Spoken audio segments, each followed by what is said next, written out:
मुंबईत दादरमधील गणेशोत्सवातील पोलिसांनी काढून टाकलेला देखावा पुन्हा लावण्यात आलाय।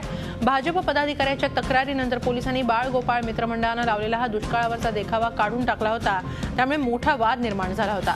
मनसेनं पोलिसांच्या या कारवाईवर तीव्र आक्षेप घेतला होता।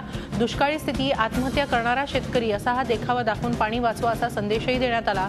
मात्र गळफास घेतलेल्या आत्महत्याग्रस्त शेतकऱ्याच्या देखाव्याला भाजपचे स्थानिक पदाधिकारी आदित्य दुबे यांनी आक्षेप घेत तशी तोंडी तक्रार पोलिसांकडे केली होती।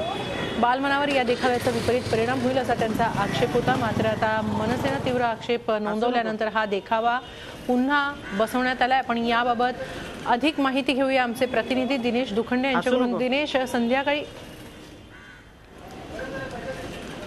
भाजप पदाधिकाऱ्याच्या तक्रारीवरून ही कारवाई करण्यात आली होती। मात्र मनसेनं या कारवाईवर आक्षेप घेतला आणि त्यानंतर पुन्हा हा देखावा बसवण्यात आलेला आहे। हसू नको। झी 24 तास रहा एक पाऊल पुढे।